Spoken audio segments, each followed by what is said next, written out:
Hello everyone, आज हम 11th class geography NCERT का चैप्टर नंबर 4 महाद्वीप और महासागरों के वितरण के बारे में पढ़ने वाले हैं। इस चैप्टर में हम जानेंगे कि जो महासागर और महाद्वीप होते हैं वो कितने प्रकार के होते हैं, इनका वितरण के बारे में जानेंगे, इनको किस तरीके से बांटा गया है और साथ ही हम जानेंगे कि आप ये पहले भी इसी प्रकार के थे या फिर ये जो है वो अब इसी मतलब पहले भी इसी प्रकार के थे या फिर पहले ऐसे नहीं थे। अगर पहले ऐसे नहीं थे तो फिर ये किस प्रकार के थे, इन सारी चीज़ों के बारे में हम जानेंगे। जैसा कि पिछले अध्याय में आपने भूगर्भ के विषय में पढ़ा था, यानी कि पृथ्वी के अंदर की जानकारी के बारे में पढ़ा था। आप संसार के मानचित्र से भी परिचित है कि संसार का मानचित्र किस प्रकार का होता है। आप जानते हैं कि पृथ्वी के 29% भाग पर महाद्वीप और बाकी पर महासागर फैले हुए हैं। महाद्वीपों और महासागरों की अवस्थिति जैसे कि आज मानचित्र पर दिखाई देती है, हमेशा ऐसी नहीं रही। इसके अतिरिक्त यह भी तथ्य है कि आने वाले समय में भी महाद्वीप महासागरों की स्थिति आज जैसी नहीं रहेगी। अगर ऐसा है तो यह प्रश्न है कि पुराकाल में इनकी अवस्थिति कैसी थी, इनकी अवस्थिति में परिवर्तन क्यों होता है और कैसे होता है। यदि यह सच है कि महाद्वीपों और महासागरों की अवस्थिति में परिवर्तन हुआ है और अब भी हो रहा है, तो आप यह जानकर आश्चर्यचकित होंगे कि जो वैज्ञानिक हैं उनको ये इन सारी चीज़ों के बारे में कैसे पता चल जाता है और उन्होंने इन महाद्वीप और महासागरों की पहले की स्थिति का निर्धारण कैसे किया है। इनकी पहले उनको किस तरीके से पता चल गया कि पहले इस तरीके की स्थिति थी। इन सभी प्रश्नों के उत्तर और इनसे संबंधित जितने भी प्रश्न हैं इस अध्याय में हम पढ़ने वाले हैं। सबसे पहले हम जानते हैं कि जो महाद्वीपीय प्रवाह होता है, अटलांटिक महासागर तटरेखा की आकृति को जब हम ध्यान से देखते हैं तो इस महासागर के दोनों तरफ तटरेखा हैं। आश्चर्यजनक समिति है। इसी समानता के कारण बहुत से वैज्ञानिकों ने दक्षिण व उत्तर अमेरिका तथा यूरोप या अफ्रीका के साथ एक साथ जुड़े होने की संभावना को व्यक्त किया है। विज्ञान के इतिहास के ज्ञात अभिलेखों से पता चलता है कि सन 1996 में एक डच मानचित्रवेत्ता अब्राहम ऑर्टेलियस ने सर्वप्रथम इस संभावना को व्यक्त किया था। एंटोनियो पेलेग्रिनी ने एक मानचित्र बनाया था जिसमें तीनों महाद्वीपों को इकट्ठा दिखाया था। जर्मन मौसमविद अल्फ्रेड वेगनर ने महाद्वीप विस्थापन सिद्धांत सन 1912 में प्रस्तावित किया। यह सिद्धांत महाद्वीप और महासागरों के वितरण से ही संबंधित था। इस सिद्धांत का आधारभूत संकल्पना यह थी कि सभी महाद्वीप एक अकेले भूखंड से जुड़े हुए थे। वेगनर के अनुसार आज के सभी महाद्वीप इस भूखंड के भाग थे। यह एक बड़े महासागर से घिरा हुआ था। उन्होंने एक बड़े महाद्वीप को पेंजिया का नाम दिया था। यानी कि उनका ये मानना था कि जो मतलब पहले जो था जितने भी महाद्वीप थे ये जिस तरीके से आज हम देखते हैं अलग अलग महाद्वीपों में पूरा विश्व बटा हुआ है, लेकिन पहले ऐसा नहीं था। पहले पूरी जो महाद्वीप है, पूरा जो स्थल है वो एक साथ जुड़ा हुआ था और उस पूरे एक स्थल का नाम था पेंजिया। अभी जो पेंजिया का मतलब होता है कि संपूर्ण पृथ्वी, ठीक है। और साथ ही जो विशाल फिर उसके बाद क्योंकि जब पूरा का पूरा स्थल एक साथ आ जाएगा तो फिर पानी ही पानी बचेगा, यानी कि विशाल महासागर बचेगा, जिसको उन्होंने पेंथलासा का नाम दिया था और इसका अर्थ है जल ही जल। यानी कि संपूर्ण जो महाद्वीप था, एक ही महाद्वीप था, उसको पेंजिया कहा और जो एक संपूर्ण महासागर था, एक विशाल महासागर था, उसको पेंथलासा कहा उन्होंने, ठीक है। पेंजिया का मतलब हुआ कि संपूर्ण पृथ्वी और पेंथलासा का मतलब हुआ जल ही जल, ठीक है। वैगनर के तर्क के अनुसार लगभग 20 करोड़ वर्ष पहले इस बड़े महाद्वीप पेंजिया का विभाजन आरंभ हो गया था। यानी कि 20 करोड़ वर्ष पहले ये जो पेंजिया है वो टूटना शुरू हुआ। पहले क्या हुआ कि जो पेंजिया है वो दो बड़े महाद्वीपों यानी कि दो महाद्वीपीय पिंडों, एक तो लॉरेशिया और जो दूसरा था गोंडवाना लैंड, यानी कि इन दो हिस्सों में वो टूट गई थी पृथ्वी। जो मतलब कि जो महाद्वीप था, एक महाद्वीप था पेंजिया था, और उस पेंजिया को अब दो भागों में वो बट गया था। एक तो लॉरेशिया और दूसरा गोंडवाना लैंड, और क्रमशः उत्तरी व दक्षिणी भूखंडों के रूप में ये विभक्त हुआ। इसके बाद लॉरेशिया व गोंडवाना लैंड धीरे धीरे अनेक छोटे छोटे हिस्सों में बढ़ गए, जो आज के महाद्वीप के रूप में। महाद्वीपीय विस्थापन के पक्ष में अनेक प्रमाण भी प्रस्तुत किए गए हैं। इनमें से कुछ इस प्रकार हैं। पहले हम ये देख लेते हैं कि किस तरह से जो है वो पूरा का पूरा जो स्थल भाग है वो अलग कैसे हुआ। तो आप यहाँ पर देख सकते हैं कि अलग अलग टाइम पर यहाँ पर अलग अलग हमें जो स्थल है वो देखने को मिलता है, और वर्तमान समय में जो स्थिति है वो इसकी इस प्रकार है। अब हम देखते हैं महाद्वीपीय विस्थापन के पक्ष के प्रमाण के बारे में। यानी कि जो महाद्वीप का विस्थापन हुआ है अलग अलग ये भागों में टूटा है, तो इसमें जो पक्ष के प्रमाण दिए हैं वो किस प्रकार हैं।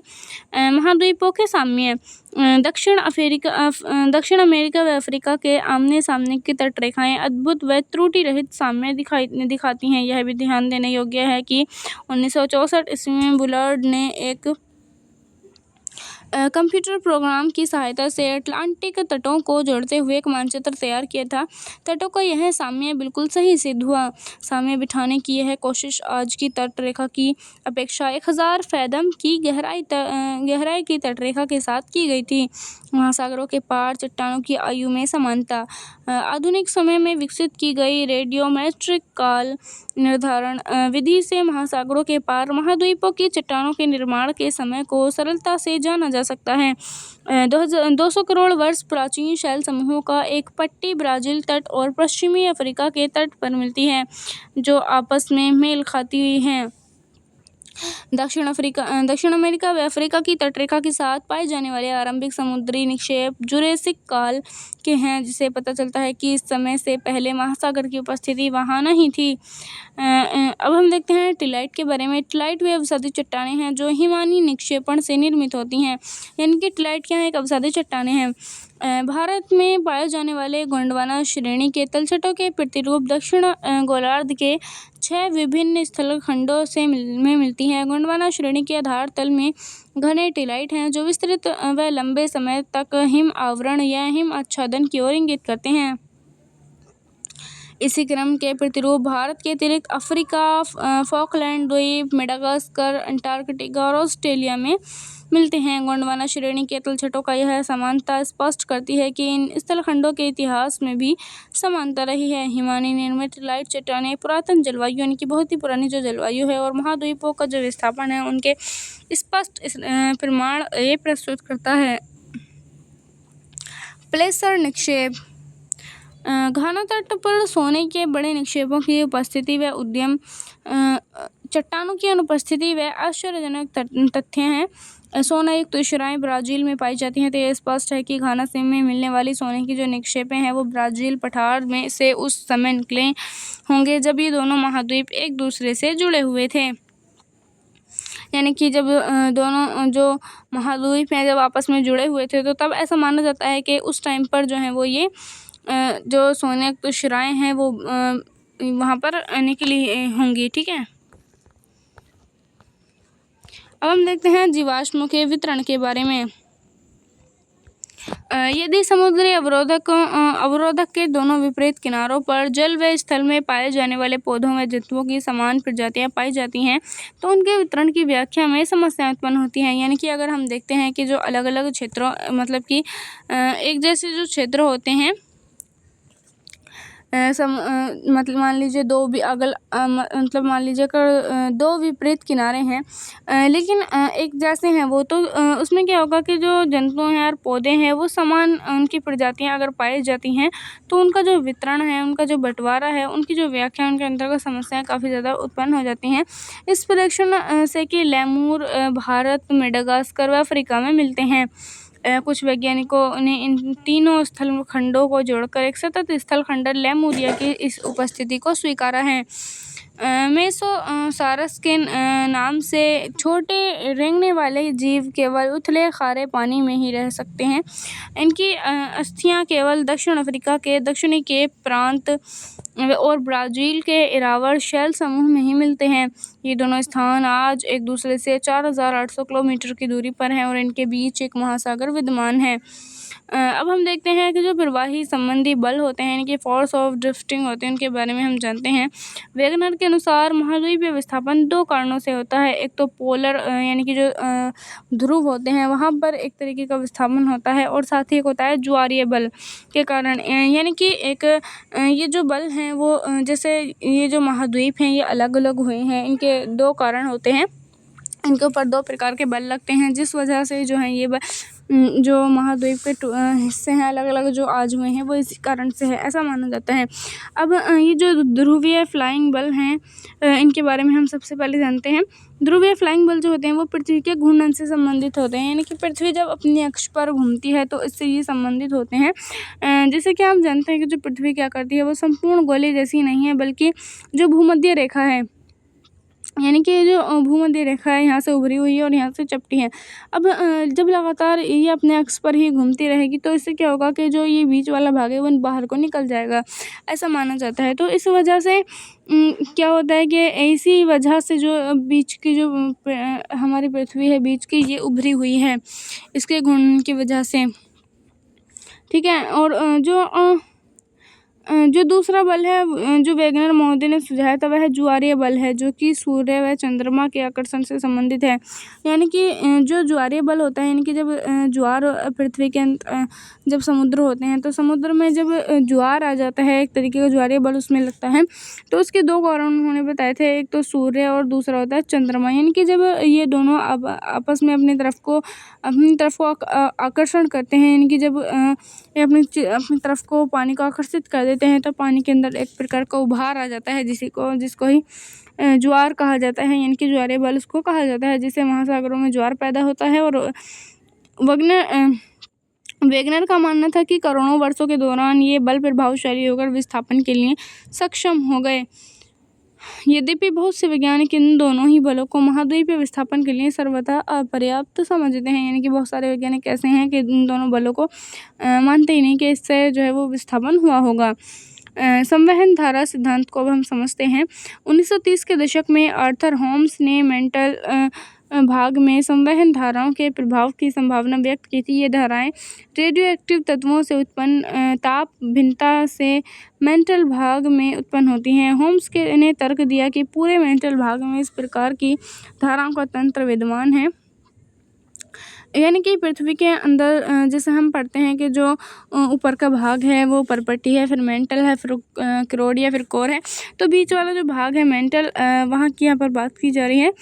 यानी कि जो मेंटल भाग है वहाँ पर रेडियो एक्टिव जो तत्व होते हैं, इनकी जो धाराएं होती हैं रेडियो एक्टिव तत्व की, उनसे उत्पन्न ताप जो होता है वो भिन्नता में मेंटल भाग से उत्पन्न हो जाता है। और साथ ही होम्स ने ये भी तर्क दिया था कि जो मेंटल भाग होता है वो इस प्रकार की धाराओं का तंत्र उसके अंतर्गत विद्यमान होता है। यह उन प्रवाह बलों की व्याख्या प्रस्तुत करने का प्रयास था जिसके आधार पर समकालीन वैज्ञानिकों ने महाद्वीपीय विस्थापन सिद्धांत को नकार दिया। अब हम देखते हैं महासागरीय अधिस्थल के मानचित्र के बारे में। महासागरों की बनावट और आकार विस्तृत शोध यह स्पष्ट करते हैं कि महासागरों का अधिस्थल एक विस्तृत मैदान नहीं है, यानी कि जो महासागर के जो अधिस्थल होते हैं वो एक प्रकार के बहुत बड़े बड़े मैदान नहीं है, बल्कि उनमें उच्चावच भी पाया जाता है, यानी कि वो भी ऊंचे नीचे होते हैं, क्योंकि उनके अंदर भी ज्वालामुखी जो है वो आ सकता है, तो वहाँ पर भी ऊंचे पहाड़ियाँ वगैरह हो सकती हैं। तो यहीं पर इसी बात को कहा गया है कि उच्चावच इसके अंतर्गत भी पाया जाता है। युद्धोत्तर काल यानी कि पोस्ट वॉर पीरियड में महासागरीय अधिस्थल के निरूपण अभियान ने महासागरीय उच्चावच संबंधी विस्तृत जानकारी प्रस्तुत की और यह दिखाया कि इसके अधिस्थली में जलमग्न पर्वतीय कटके व गहरी खाइयाँ हैं जो प्राय महाद्वीपों के किनारे पर स्थित हैं। यानी कि महाद्वीप के जो किनारे होते हैं वहाँ पर ये इस प्रकार के जो है अधिस्थल ये पाए जाते हैं। मध्य महासागरीय कटके ज्वालामुखी उद्गार के रूप में सबसे अधिक सक्रिय पाई जाती हैं, यानी कि जो मध्य महासागर है, महासागर का जो बीच का भाग है वहाँ पर ज्वालामुखी जब का उद्गार हो जाता है, ज्वालामुखी वहाँ पर फट जाता है, तो उसके रूप में बहुत सबसे अधिक जो सक्रिय पाई जाती हैं वो महासागरीय कटके होती है। यानी कि महासागरीय पर्वत की चट्टानों के काल निर्धारण के ने यह तथ्य स्पष्ट कर दिया कि जो महासागर होते हैं उनके नितल की चट्टानें महाद्वीपीय भागों में पाई जाने वाली चट्टानों की अपेक्षा यानी कि नवीन एक तरीके की छोटी ये होती हैं। महासागरीय कटक के दोनों तरफ की जो चट्टानें होती हैं जो कटक से बराबर दूरी पर स्थित हैं, उनकी आयु व रचना में भी आश्चर्यजनक समानता पाई जाती है। अब हम देखते हैं महासागरीय अधिस्थल की बनावट के बारे में, यानी कि जो महासागर का अधिस्थल होता है उसकी बनावट के बारे में हम यहाँ पर समझते हैं। इन भागों में हम महासागरीय तल की बनावट से संबंधित कुछ ऐसे तथ्यों का अध्ययन करेंगे जो महासागर व महाद्वीपों के वितरण को समझने में मददगार होंगे।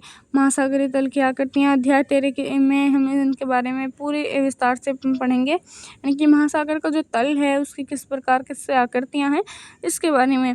गहराई व उच्चावच के प्रकार के आधार पर महासागरीय तल को 3 प्रमुख भागों में बांटा जाता है। इनकी महासागर के अंतर्गत महासागर का जो तल होता है उनको 3 भागों में बांटा जाता है। कौन कौन से तल हैं देखते हैं।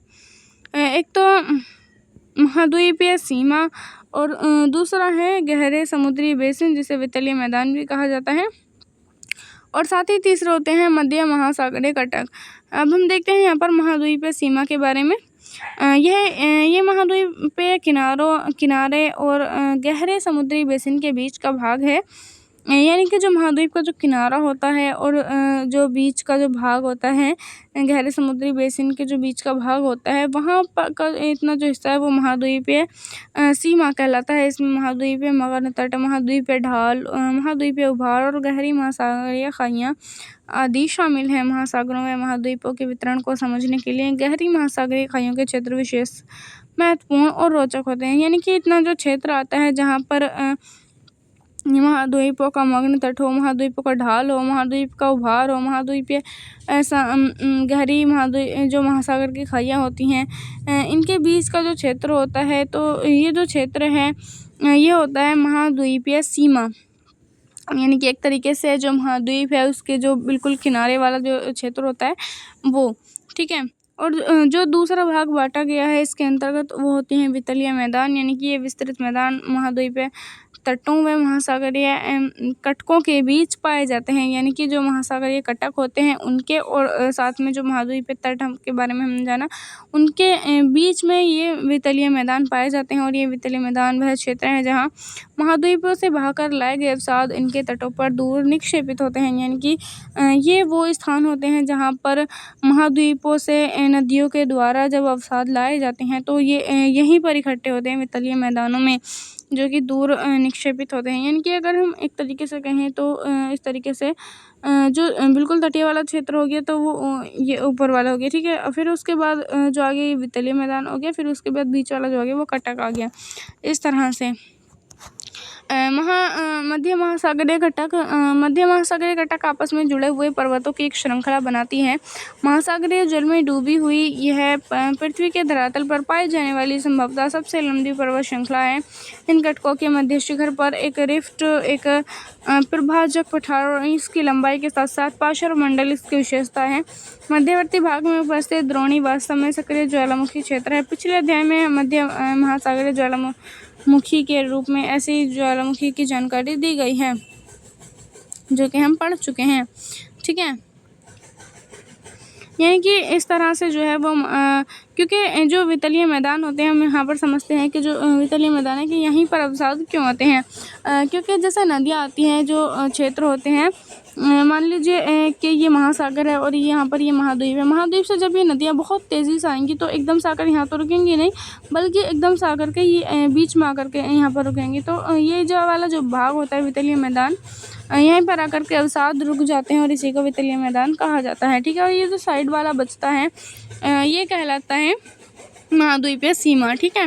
अब हम जानते हैं भूकंप और ज्वालामुखी के वितरण के बारे में कि किस तरीके से जो भूकंप आते हैं, ज्वालामुखी आते हैं, वो किस किस प्रकार के होते हैं। भूकंपीय गतिविधि और ज्वालामुखी वितरण को दिए गए 4.5 और ब में हम समझेंगे भी। आप अटलांटिक महासागर के मध्यवर्ती भाग में तट रेखा के लगभग समांतर एक बिंदु रेखा देखेंगे। यह आगे हिंद महासागर तक जाती है। भारतीय महाद्वीप के थोड़ा दक्षिण में ये 2 भागों में बढ़ जाती है, जिसकी एक शाखा पूर्वी अफ्रीका की ओर चली जाती है और दूसरी म्यांमार से होती हुई न्यू गिनी पर एक ऐसी ही रेखा में मिल जाती है, ठीक है। यानी कि ये जो 4.5 है आप इसके बारे में यहाँ पर देख सकते हैं। ये वाला जो मानचित्र है ये है इसके बारे में, ठीक है। अब हम देखते हैं अगला हाँ, आप ये पाएंगे कि बिंदु रेखा मध्य महासागरीय कटकों के समरूप है। भूकंपीय संकेंद्रण का दूसरा क्षेत्र छायांकित मेखला के माध्यम से दिखाया गया है, जो अल्पलाइन हिमालय श्रेणियों की ओर प्रशांत महासागरीय किनारों के समरूप है। सामान्यतः मध्य महासागरीय कटकों के क्षेत्र में भूकंप के उद्गम केंद्र कम गहराई पर हैं, जबकि अल्पाइन हिमालय पट्टी व प्रशांत महासागरीय किनारों पर ये केंद्र अधिक गहराई पर हैं। ज्वालामुखी मानचित्र भी इसी का अनुकरण करते हैं। प्रशांत महासागर के किनारों को सक्रिय ज्वालामुखी के क्षेत्र होने के कारण रिंग ऑफ फायर भी कहा जाता है, यानी कि जो प्रशांत महासागर है, इसका जो किनारा का सक्रिय ज्वालामुखी आता है, उसका जो क्षेत्र है, उसके क्षेत्र होने के कारण इसको रिंग ऑफ फायर भी कहा जाता है। ठीक है, जैसा कि हाल ही में जो रिंग ऑफ फायर है वहाँ पर काफ़ी जो भूकंप है वो आया था अभी। सागरीय स्थल का विस्तार, जैसा कि ऊपर वर्णन है, प्रभाव उपरांत अध्ययनों ने महत्वपूर्ण जानकारी प्रस्तुत किया जो वेगनर के महाद्वीपीय विस्थापन सिद्धांतों के समय उपलब्ध नहीं थी। चट्टानों के पूरा चुंबकीय अध्ययन, यानी कि काफ़ी जो पुराना चुंबक है उसके अध्ययन, और महासागरीय जो तल होते हैं उनके मानचित्रण के विशेष रूप से निम्न तथ्यों को उजागर किया गया है। यह देखा गया है कि मध्य महासागरीय कटकों के साथ साथ ज्वालामुखी उद्गार सामान्य क्रिया है। ये उद्गार इस क्षेत्र में बड़ी मात्रा में लावा बाहर निकालते हैं, यानी कि जो महासागर होते हैं, महासागर का जो कटक क्षेत्र होता है, बीच वाला जो क्षेत्र होता है, सबसे मध्य वाला, तो इसमें क्या होता है कि जो ज्वालामुखी है वो निकलना शुरू हो जाता है, कि उससे क्या होता है कि जो पहाड़ियाँ हैं वो सब बन जाती हैं, जैसे कि हमने अभी जाना था। क्योंकि जब लावा निकलता है तो वो निकल करके एक चट्टानों के रूप में वो जो है विकसित हो जाता है। अब हम देखते हैं महासागरीय तट के मध्य भाग के दोनों तरफ सामान्य दूरी पर पाई जाने वाली चट्टानों के निर्माण के समय संरचना, संगठन और चुंबकीय गुणों में समानता पाई जाती है। महासागरीय कटकों के समीप की चट्टानों में सामान्यतः चुंबक ध्रुवण पाई जाती हैं तथा ये चट्टानें नवीनतम है। कटकों के शीर्ष से दूर चट्टानों की आयु भी अधिक है। ठीक है, महासागरीय परपटी की चट्टानें महाद्वीपीय परपटी की चट्टानों की अपेक्षा अधिक नहीं है। महासागरीय परपटी की चट्टानें कहीं भी 20 करोड़ वर्ष से अधिक पुरानी नहीं हैं।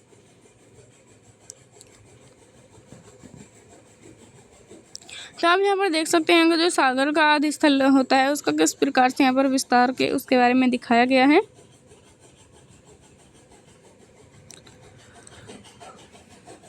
गहरी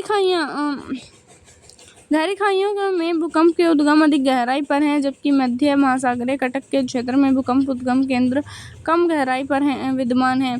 इन तथ्यों मध्य महासागरीय कटकों के दोनों तरफ की चट्टानों के चुंबकीय गुणों के विश्लेषण के आधार पर हेस ने सन 1961 में एक परिकल्पना प्रस्तुत की थी, जिसे सागरीय अधोस्थल विस्तार के नाम से जाना जाता है। हेस के तर्क अनुसार महासागरीय कटकों के शीर्ष पर लगातार ज्वालामुखी उद्भेदन से महासागरीय परपटी में विभेदन हुआ और नया लावा इस दरार को भरकर महासागरीय परपटी को दोनों तरफ धकेल रहा है। इस प्रकार महासागरीय अधोस्थल का विस्तार हो रहा है। महासागरीय परपटी का अपेक्षाकृत नवीनतम होना और इसके साथ ही एक महासागर में विस्तार से दूसरे महासागर के न सिकुड़ने पर हेस ने महासागरीय परपटी के क्षेपण की बात कही। हेस के अनुसार यदि ज्वालामुखी से नई परपटी का निर्माण होता है तो दूसरी तरफ महासागरीय गर्तों में भी विनाश हो जाता है। सागरीय तल विस्तार की मूलभूत संकल्पना को 4.3 के चित्र में यहाँ पर दिखाया गया है। ठीक है, अब हम देखते हैं प्लेट विवर्तनिक यानी प्लेट टेक्टोनिक्स के बारे में। सागरीय तल विस्तार अवधारणा के पश्चात विद्वानों की महाद्वीपों व महासागरों के वितरण के अध्ययन में फिर से रुचि पैदा हुई है। सन 1967 में मैकेंजी, पार्कर और मॉर्गन ने स्वतंत्र रूप से उपलब्ध विचारों को समन्वित कर अवधारणा प्रस्तुत की, जिसे प्लेट विवर्तनिक यानी प्लेट टेक्टोनिक्स कहा गया। एक विवर्तनिकी प्लेट, जिसे लिथोस्फेरिक प्लेट भी कहा जाता है, ठोस चट्टान का विशाल व अनियमित आकार का खंड है जो महाद्वीपीय व महासागरीय स्थल मंडलों से मिलकर बना है। ये प्लेटें दुर्बलता मंडल पर एक दृढ़ इकाई के रूप में क्षैतिज अवस्था में चलायमान है। स्थलमंडल में पर्पट एवं ऊपरी मंडल को सम्मिलित किया जाता है, जिसकी मोटाई महासागरों से 5 से 100 किलोमीटर और महाद्वीपीय भागों में लगभग 200 किलोमीटर है। एक प्लेट को महाद्वीपीय एवं महासागरीय प्लेट भी कहा जाता है, जो इस बात पर निर्भर है कि उस प्लेट का अधिकतर भाग महासागर अथवा महाद्वीप से संबंध है। उदाहरण के लिए जैसे प्रशांत प्लेट मुख्यतः महासागरीय प्लेट है, जबकि यूरेशियन प्लेट को महाद्वीपीय प्लेट कहा जाता है। यानी कि ये इस चीज़ से निर्भर होता है कि ये जो प्लेट है वो महाद्वीप में ज़्यादा है या फिर महासागर में ज़्यादा है।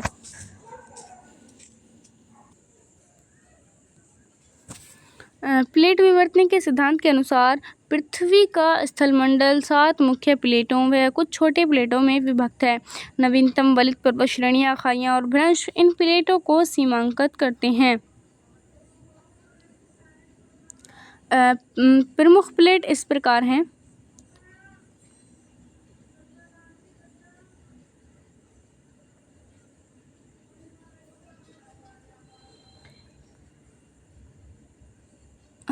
प्रमुख प्लेटें जो हैं वो इस प्रकार हैं: अंटार्कटिक प्लेट, उत्तर अमेरिका प्लेट, दक्षिण अमेरिका प्लेट, प्रशांत महासागरीय plate, Indo Australian New Zealand plate, अफ्रीकी प्लेट, यूरेशियाई प्लेट। और जो कुछ छोटी प्लेटें हैं उनको कोकोस प्लेट, नज़का प्लेट और Arabian plate, Philippine plate, Caroline plate, Fiji plate, ये हैं छोटी प्लेटें। ठीक है, और ये हैं 7 प्लेटें जो हैं वो बड़ी प्लेटें हैं। अब हम इनके बारे में जानते हैं। जो अंटार्कटिक प्लेट है, इसमें अंटार्कटिका से घिरा हुआ महासागर भी शामिल है। उत्तर अमेरिका प्लेट जिसमें पश्चिमी अंध महासागरीय तल सम्मिलित है, तथा दक्षिण अमेरिकन प्लेट व कैरेबियन द्वीप इसकी सीमा का निर्धारण करते हैं। दक्षिण अमेरिका प्लेट में पश्चिम अटलांटिक तल समेत और उत्तर अमेरिकी प्लेट व कैरेबियन द्वीप इसे पृथक करते हैं। प्रशांत महासागरीय प्लेट है और फिर इंडो ऑस्ट्रेलियन न्यूजीलैंड प्लेट। अब ये जो प्रशांत महासागरीय प्लेट है, ये प्रशांत महासागर जहाँ तक आता है वहाँ तक ये प्लेट है। और इंडो ऑस्ट्रेलियन न्यूजीलैंड प्लेट में इंडिया, ऑस्ट्रेलिया और न्यूजीलैंड तीनों के क्षेत्र आते हैं। और साथ ही जो अफ्रीकी प्लेट है, जिसमें पूर्वी अटलांटिक तल शामिल है। इनके अफ्रीका तो है ही, और साथ ही जो पूर्वी अटलांटिक तल है वो भी इसके अंतर्गत शामिल है। यूरेशियाई प्लेट जिसमें पूर्वी अटलांटिक महासागरीय तल सम्मिलित है, यानी कि यूरेशिया तो मतलब यूरेशिया वाला जो यूरेशियन प्लेट के अंदर जितना यूरेशियन का प्लेट क्षेत्र है वो तो आता ही है, और साथ में जो पूर्वी अटलांटिक है महासागर है वो भी इसके अंतर्गत सम्मिलित हो जाता है। अब हम देखते हैं छोटी प्लेटों के बारे में। जैसे कोकोस प्लेट है, ये प्लेट मध्यवर्ती अमेरिका और प्रशांत महासागर प्लेट के बीच में स्थित है। नज़का प्लेट यह दक्षिण अमेरिका व प्रशांत महासागर प्लेट के बीच स्थित है। अरेबियन प्लेट, इसमें अधिकतर अरब प्रायद्वीप का भूभाग सम्मिलित है। फिलीपीन प्लेट यह एशिया महाद्वीप और प्रशांत महाद्वीप प्लेट के बीच में स्थित है। कैरोलिन प्लेट यह न्यू गिनी के उत्तर में फिलिपियन व इंडियन प्लेट के बीच स्थित है। और फ्यूजी प्लेट है ऑस्ट्रेलिया व उत्तर पूर्व में स्थित है। ग्लोब पर ये प्लेटें पृथ्वी के पूरे इतिहास काल में लगातार विचरण कर रही हैं। वेगनर की संकल्पना की केवल महाद्वीप गतिमान है, सही नहीं। महाद्वीप एक प्लेट का हिस्सा है और प्लेट चलायमान है, यानी कि जो प्लेटें होती हैं वो चलती रहती हैं। यह एक निर्विवाद तथ्य है कि भूवैज्ञानिक इतिहास में भी सभी प्लेट गतिमान रही हैं और भविष्य में भी गतिमान रहेंगी। यानी कि इसके ऊपर जो है वो विवाद चलता रहता है। ठीक है, और विभिन्न कालों में महाद्वीपीय भागों की स्थिति को इसके अंदर दर्शाया गया है। जो चित्र है 4.4, इसके अंतर्गत दिखाया गया है कि जो 5,400 लाख वर्ष पहले पृथ्वी जो हमारा महाद्वीप और महासागर थे इस प्रकार थे। फिर उसके बाद 4,200 लाख वर्ष पहले ऐसे थे, 3,000 लाख वर्ष पहले ऐसे थे, फिर 1,200 लाख वर्ष पहले ऐसे थे, और फिर उसके बाद वर्तमान समय में ये इस प्रकार के दिखाई देते हैं। ठीक है,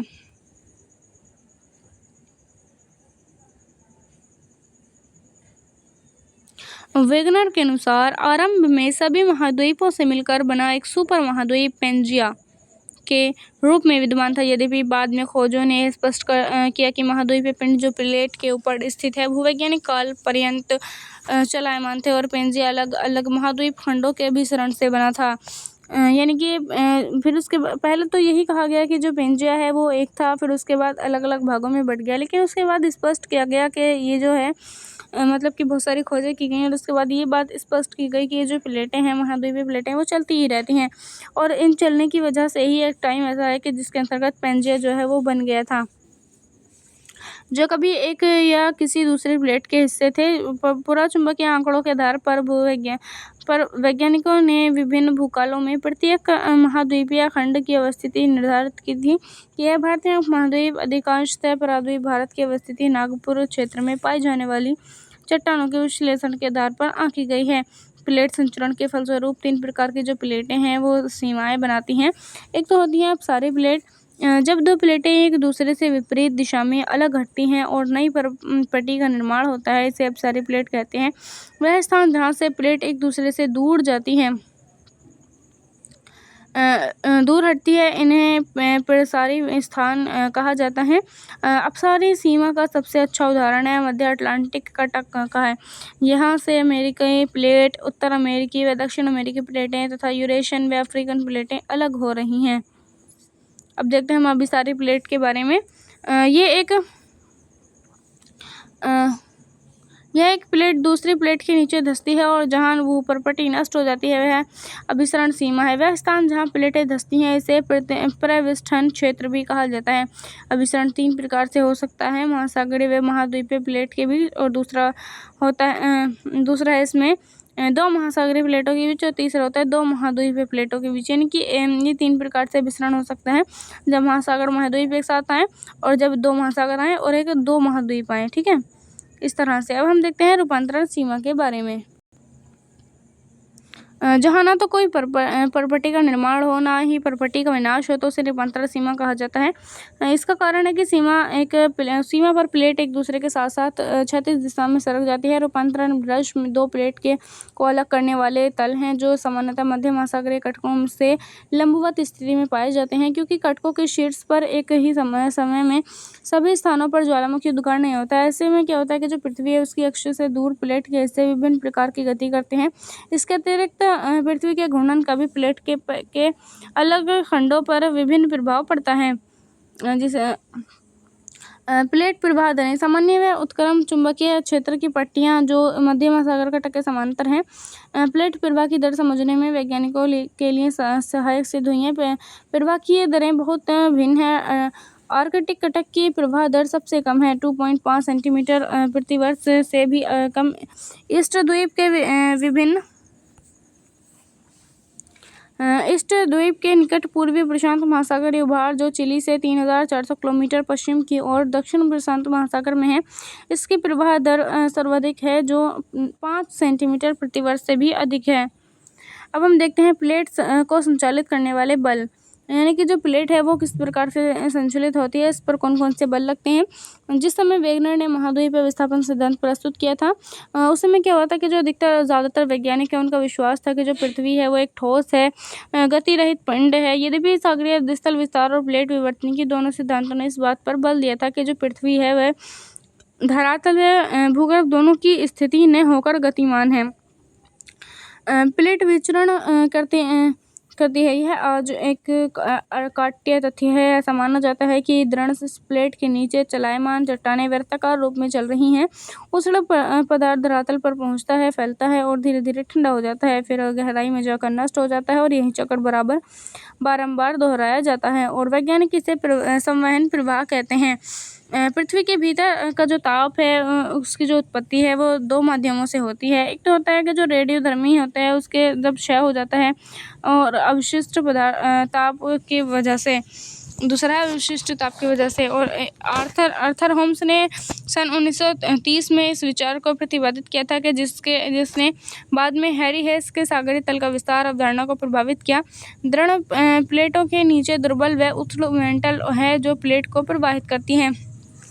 भारतीय प्लेट संचयन के बारे में अगर हम जानें तो भारत की जो प्लेट है वो भारतीय प्लेट में प्रायद्वीपीय भारत और ऑस्ट्रेलिया महाद्वीप भाग सम्मिलित है। हिमालय पर्वत श्रेणियों के साथ साथ पाए जाने वाला पृष्ठभूमि क्षेत्र इसकी उत्तरी सीमा निर्धारित करता है, जो महाद्वीपीय अभिसरण के रूप में है, अर्थात दो महाद्वीप प्लेटों की सीमा है। यह पूर्व दिशा में पूर्व जो दिशा है जहाँ पर देश में म्यांमार जो है उसके राखीनियोमा पर्वत से होते हुए एक चाप के रूप में जावा खाई तक फैला हुआ है। इसकी पूर्वी सीमा एक विस्तृत तल है जो ऑस्ट्रेलिया के पूर्व में दक्षिण पश्चिमी प्रशांत महासागर में महासागरीय कटक के रूप में है। इसकी पश्चिमी सीमा पाकिस्तान की कृत श्रेणियों का अनुसरण करती हैं और यह आगे मकरान तट के साथ साथ होती हुई दक्षिण पूर्वी चागोस द्वीप समूह के साथ साथ लाल सागर द्रोणी जो विस्तारण तल है उसमें मिलती हैं। और साथ ही जो भारत तथा आर्कटिक प्लेट की सीमा भी महासागरीय कटक से निर्धारित होती हैं, जो एक अपसारी सीमा है और यह लगभग ये पूर्व पश्चिम दिशा में होती हुई न्यूजीलैंड के दक्षिण में विस्तृत तल में मिल जाती है। भारत एक वृहद द्वीप है जो ऑस्ट्रेलिया तट से दूर एक विशाल महासागर में स्थित है। लगभग 22.5 करोड़ वर्ष पहले एक तैथिस सागर इसे एशियाई महाद्वीप से अलग करता था। ऐसा माना जाता है कि लगभग 20 करोड़ वर्ष पहले जब पेंजिया विभक्त हुआ था तब भारत ने उत्तर दिशा की ओर खिसकना आरंभ कर दिया था। यानी कि जैसे ही पेंजिया टूटा, पृथ्वी का एक जो टुकड़ा था, पहले एक ही महाद्वीप था, वो जब टूटने लगा तो जो हमारा भारत देश अब है वो उत्तर की दिशा की ओर खिसकना शुरू हो गया। लगभग 4 से 5 करोड़ वर्ष पहले भारत एशिया से टकराया और परिणाम स्वरूप हिमालय पर्वत का निर्माण जो है वो हो गया था। यानी कि जब भारत एशिया से जब टकराया, यूरेशियन प्लेट से जब टकराया तो हिमालय पर्वत का जो है वो निर्माण हो गया था। 7.1 करोड़ वर्ष पहले से आज तक की भारत की स्थिति मानचित्र 4.6 में दिखाई गई, जिसको हम अभी पढ़ेंगे। आरेख 4.6 भारतीय उपमहाद्वीप और यूरेशियन प्लेट की स्थिति को भी दर्शाता है। आज से लगभग 14 करोड़ वर्ष पहले यह उपमहाद्वीप सुदूर दक्षिण में 50 डिग्री दक्षिण अक्षांश पर स्थित था। इन दो प्रमुख प्लेटों को तैथिस सागर अलग करता था। दो तिब्बतीय यानी कि पहले क्या था कि तैथिस सागर बीच में था, लेकिन जो कि बहुत ही छोटा सा रह गया। पहले बहुत बड़ा एक सागर था जिसको तैथिस सागर कहा गया था और तिब्बतीय खंड एशियाई स्थल खंड के करीब था। भारतीय प्लेट के एशियाई प्लेट की तरफ प्रवाह के दौरान एक प्रमुख घटना घटी, वह थी लावा प्रवाह से दक्कन ट्रैप का निर्माण होना।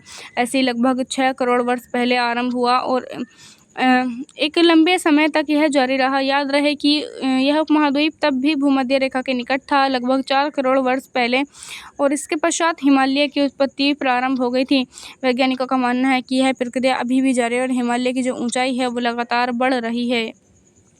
जैसे कि आप यहाँ पर देख सकते हैं कि जो पहले हमारा भारत था वो यहाँ पर स्थित था, लेकिन फिर धीरे धीरे ये ऊपर की ओर खिसकना शुरू हो गया। फिर उसके बाद धीरे धीरे इस तरह से खिसका और खिसकते खिसकते आज यहाँ पर इस स्थिति में ये विद्यमान है। ठीक है, तो ये था आज का हमारा ये चैप्टर। आज के लिए इतना ही। Thank you.